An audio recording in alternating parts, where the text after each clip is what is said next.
Tonight, dueling rallies in a fight for the West. The Harris campaign draws a record crowd in Arizona. We are definitely running as the underdog. It's not as if anybody cares about crowd sizes or anything. While Donald Trump is back on the trail, fundraising in Wyoming and rallying in Montana. Tim Walz is the man who's very freakish. Plus, J.D. Vance speaks to Face the Nation about the changed race. President Trump has said you are outstanding, but when you look at what decides elections, the vice presidential pick rarely matters. How are you going to prove him wrong? Well, I think President Trump's right about that, actually. Also tonight, one of the deadliest attacks of the war in Gaza, hitting during morning prayers. I'm Ramy Inocencio in Tel Aviv. Israel bombed a school-turned-shelter in Gaza City. The military said it was a Hamas command center. Plus, storm damage. Debbie moves on after swamping the East Coast. We lost everything, but our house is safe and we're safe. That's all that matters. And the possible new threat brewing in the Atlantic. Records released detailing Texas's most deadly school shooting after a judge's order. This famed double arch over Lake Powell disappears. Why now, after millions of years? And later, it is wedding season. We have the latest swoop in style. Here come the birds. I wanted something unique that people would go home and talk about for the rest of their lives. This is the CBS Weekend News from Washington with Adriana Diaz. Good evening. We begin tonight with Campaign 2024. 3 weeks after President Biden's decision to end his re-election bid, the race has been reshaped. Battleground states that have long been key to either party's victories or defeats are increasingly up for grabs, according to new polling out today. This weekend, both candidates are fighting for support in the West, and as you can see, both are attracting big crowds of enthusiastic supporters. CBS's Willie James Inman is in Las Vegas tonight with the Harris campaign. Willie, good evening. Good evening to you, Adriana. Vice President Kamala Harris is riding a wave of enthusiasm from her supporters. And President Trump is trying to stall that enthusiasm on the campaign trail, as we see from a new poll that Vice President Kamala Harris is gaining ground in key battleground states.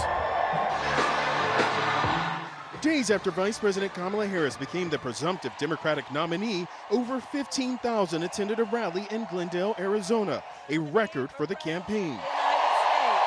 As exciting as this is, we cannot lose sight of a really important fact.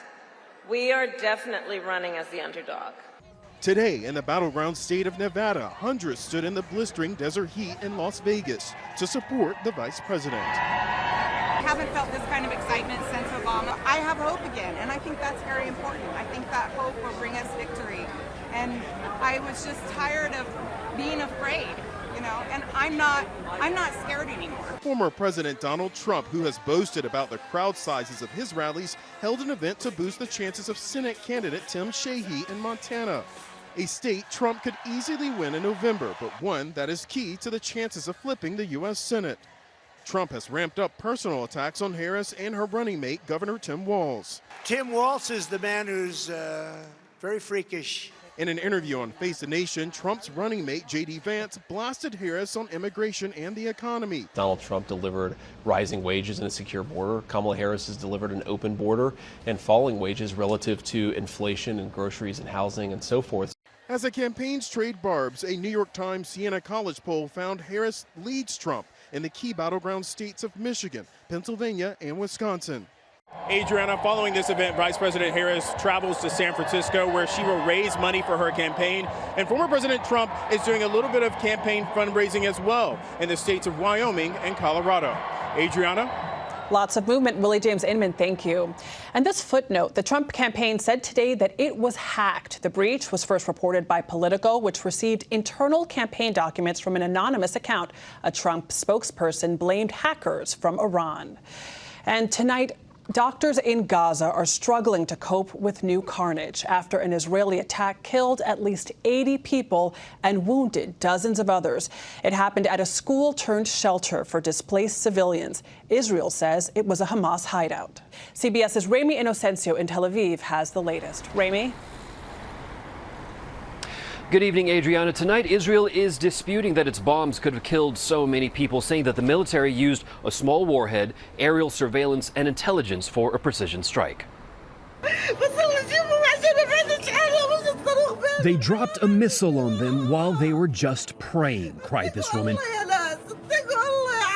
as she kneeled over a dead child. One victim of so many in one of Gaza's biggest mass killings from an Israeli strike since October 7th. In these plastic bags, the remains of a number of people, about 150 pounds, altogether the weight of one person. In the past week, Israel has bombed at least 4 schools in Gaza City, saying they were harboring terrorists. In today's strike, Gaza's emergency services accused Israel's military of dropping 3 one-ton bombs on the Al Tabin school and its mosque, as displaced people held early morning prayers, their Qurans now covered in blood. But Israel's military said it killed at least 19 militants and claimed it limited civilian casualties by using only small-sized munitions. The IDF provided before and after images that show little damage and little difference, and told CBS News the only section of the mosque that was struck was the men's floor with no women and children. They are liars, liars, liars, said this woman. There were no fighters and no one had arms. We were mostly women. Above all this, the fear an all-out war could break out across the Mideast at any moment. Iran and Hezbollah have vowed retaliation against Israel after their recent high-profile assassinations of well-known leaders. This week, 2 additional U.S. fighter jet squadrons arrived in the region, and U.S. Central Command Chief General Michael Kurilla returned to Israel. For those mourning in Gaza, their focus tonight is on saying goodbye and disbelievingly burying their dead. This old father mourning sons and grandsons now gone, stunned into sadness and silence. And the White House now says it is deeply concerned about reports of civilian casualties in Gaza, and far too many civilians continue to be killed, Adriana, just as it is trying to get Israel and Hamas back to ceasefire talks urgently set for Thursday. Remy Inocencio in Tel Aviv, thank you. Tonight, Russia is fighting to repel thousands of Ukrainian troops as that war intensifies. Ukrainian forces stormed across the Russian border this week. The Kremlin says it's evacuated tens of thousands from the region, and today Moscow launched a counter-terror operation. Today in Brazil, investigators combed over the wreckage of that twin-engine passenger plane a day after it spun to the ground. The aircraft plummeted at speeds of up to 24,000 feet a minute. All 62 people on board were killed. The aircraft's black box, which was recovered, is now being analyzed. And tonight, a just-released collection of police video, 911 calls, and emails from the 2022 Uvalde school shooting is offering new details about the massacre and the botched police response. CBS's Omar Villafranca has been reviewing it all and has more. New investigative footage released this afternoon shows disgraced former Uvalde, Texas School District Police Chief Pete Arredondo during the chaos of the Robb Elementary School massacre. We're having a problem getting in the room because it's locked. He's got an AR-15 shooting everywhere. So he stops. Uvalde city officials released nearly 600 items, including police dash and body cam videos, non-emergency calls, as well as documents, text messages, and 911 calls. My God, please, don't do nothing stupid. In this call, you can hear the anguish of the shooter's uncle while he was on hold with 911. Patience now. I think he's shooting kids. He has the classroom hostage. Medics only, medics only. This release comes more than 2 years after the May 2022 massacre as a result of a legal settlement involving major news organizations, including CBS News. 19 children and 2 teachers were murdered in the tragedy. The former school police chief, Pete Arredondo, was fired in August of 2022 for his lack of response to the shooting. This week, in a defiant appearance on CNN, he dismissed criticism of his performance that day. And many people who As tough as it might sound, consider you guys cowards with the way you acted that day. I strongly disagree. And again, opinions vary, sir, and they're going to. But I can tell you that probably 100% of those people hadn't been in a situation like that before. Arredondo and another former officer have been indicted on multiple felony counts of child abandonment and endangerment. Both have pleaded not guilty. Omar Villafranca, CBS News, Keller, Texas. Tonight, at least 7 people are confirmed dead after what began as Hurricane Debbie stormed from Florida up the East Coast. Debbie left behind a mess with flooding and swollen rivers in parts of the Northeast. The cleanup could take weeks, even months. Let's check in with CBS News meteorologist Andrew Kozak at our Philadelphia station. Andrew, good evening. Good evening, Adriana. Halifax, Nova Scotia, finally getting the remnants of Debbie out of the way, with sunshine finally returning to the East Coast. Tonight, I am watching the Mountain West, Idaho over toward Wyoming and Utah. Some lightning strikes from stronger storms could provide us with more fires. The wildfires that are out there already still providing smoke. That's going to be a burden for this area through the weekend and into next week, with air quality alerts and red flag warnings. That's winds kicking up between 45 and 60 miles per hour, continuing through early next week. Good news for those folks fighting the fires in the Northwest on the ground. Cooler than average weather for the week ahead. Much hotter, though, for Texas and the Deep South. And you knew we weren't going to keep our eyes off the tropics for long. We've got another system way east of the Lesser Antilles. This one has a good chance of becoming Ernesto. Adriana? Andrew Kozak, thank you. The National Park Service has confirmed the collapse of the iconic double arch in Utah. It hung over the waters of Lake Powell in the Glen Canyon National Recreational Area. It was among the park's most frequently visited spots and formed 190 million years ago. Changing water levels and erosion are believed to have contributed to the collapse. Straight ahead on the CBS Weekend News, the government spends billions of your taxpayer dollars to protect beachfront properties from storm damage. But is it worth it? The latest from Paris, including a contested gymnastics medal. And these raptors turned lovebirds, helping tie the knot.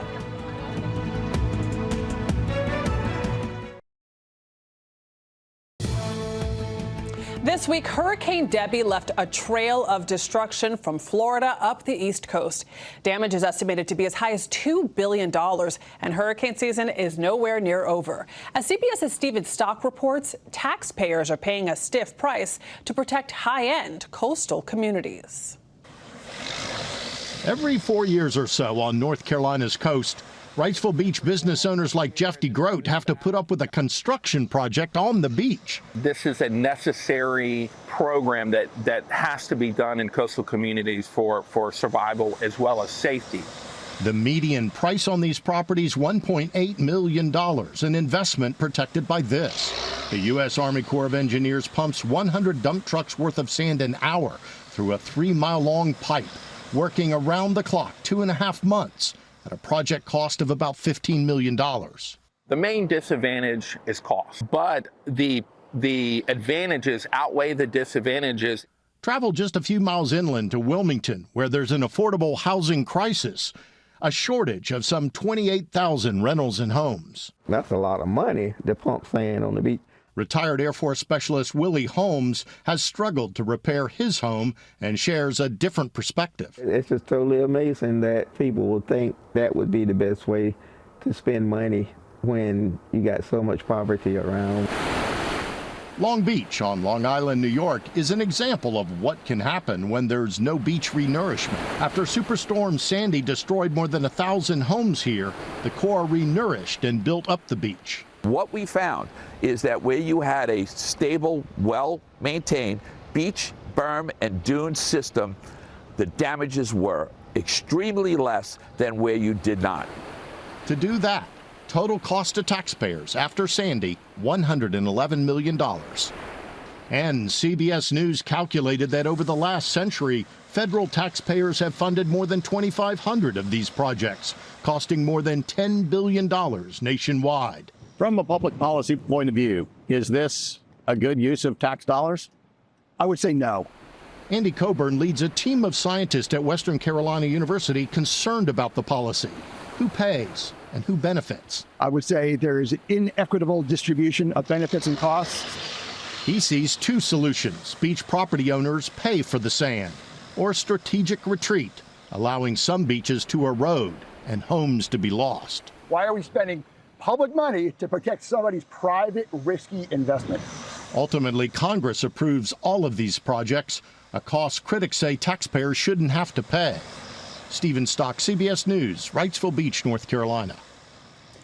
Still ahead on the CBS Weekend News, in Paris, more than 36 golds on the line and 1 American bronze that may have to be returned.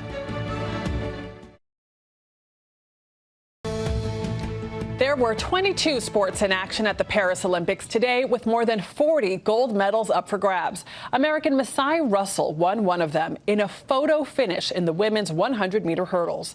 The U.S. men and women swept the 4x400 relays. Americans have won 34 medals in track and field at these games, the most in 40 years.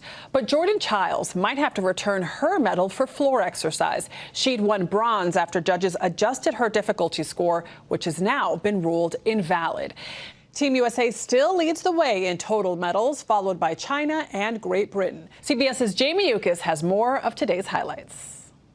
Team USA had its work cut out for them playing host country France. In the end, NBA superstars like LeBron James and Steph Curry won gold. It was amazing. It was amazing. The coolest sports thing we've ever been to. It was great to see LeBron go out with a gold medal. And really proud of Bam Adebayo. Is my son's favorite player. How were you cheering in there? How are you cheering? The U.S. women's national team added another Olympic medal to their already impressive collection, securing the team's 5th gold against Brazil. The match, an emotional one, with Brazilian superstar Marta now retiring from international play. Canada took the gold in men's breaking and host country France the silver, with America's B-boy Victor taking the bronze. The win comes a day after Japan's B-girl Ami got the gold medal in battle. But stealing hearts, Australia's Raygun, who had judges scratching their heads with moves like this kangaroo hop. She earned 0 points. Members from the 4x100-meter relay are still feeling golden after their big win. Tomorrow, it's Team USA women's basketball's time to shine. Like the men, they play host country France in the final. Adriana, the battle for gold happens just hours before the closing ceremony. All right, Jamie Yukas, thank you. Next on the CBS Weekend News, Raptors as ring bearers, how wedding plans are now taking flight.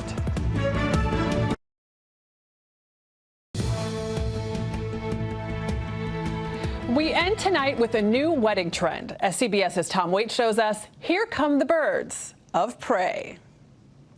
I'm excited. For Lynn Cobb and Austin Graham, it was love at second sight. When I first saw him, I was like, I'm not sure. But then after talking to him and I saw him with his shirt off for the first time, I was like, I'm hooked. The two met on Tinder 7 years ago. Before long came a proposal, then a ring, and then it was time to think about ring bearers. I wanted something unique that people would go home and talk about for the rest of their lives. Enter Marty, as in Marty McFly, a ring bearer for the modern age. He loves birds, has always loved birds, always wants to get a bird. I don't want to get a bird. I was like, I'm going to try to make this happen here. It's couples being their authentic selves. Lauren Kay is executive editor of wedding planning site The Knot. What do you think it is about falcons or owls? Do you think it's the Harry Potter idea of the owl delivering the mail? I never get mail. You're probably not far off. There's an old wedding tradition around doves being flown at weddings. Couples are looking to add a little excitement. They're really thinking about their guests and how to delight and awe them. Jonathan Gonzalez has been launching his birds towards newlyweds since high school. Since I was a little kid, always wanted to open my own zoo. Didn't realize at the time, it takes millions and millions of dollars. But in a way, I have a traveling zoo. His aerial ring bearers are the big ticket item, running couples over $1,000. Gonzalez says they're worth every penny. We have people in tears. They cannot believe how beautiful the bird is. We've had someone, whisper to the bird, funny things like, I love you. Have you thought about contingency plans if things don't go exactly as planned? No, we're going to hope for the best. Faith is in Marty. Exactly. For Cobb and Graham's guests, Marty would be the surprise wedding crasher. But there were no crash landings here. Another successful flight for the veteran airman. You did an amazing job. Yes. Thanks. That's the support. Tom Waite, CBS News, Los Angeles. Oh, I love a good wedding. That is the CBS Weekend News for this Saturday. First thing tomorrow, CBS Sunday Morning. Then it's Face the Nation. More from Margaret Brennan's interview with Republican vice presidential candidate J.D. Vance. She'll also speak with Kansas Governor Laura Kelly and Bank of America CEO Brian Moynihan. I'm Adriana Diaz in Washington. Thanks for watching. Good night.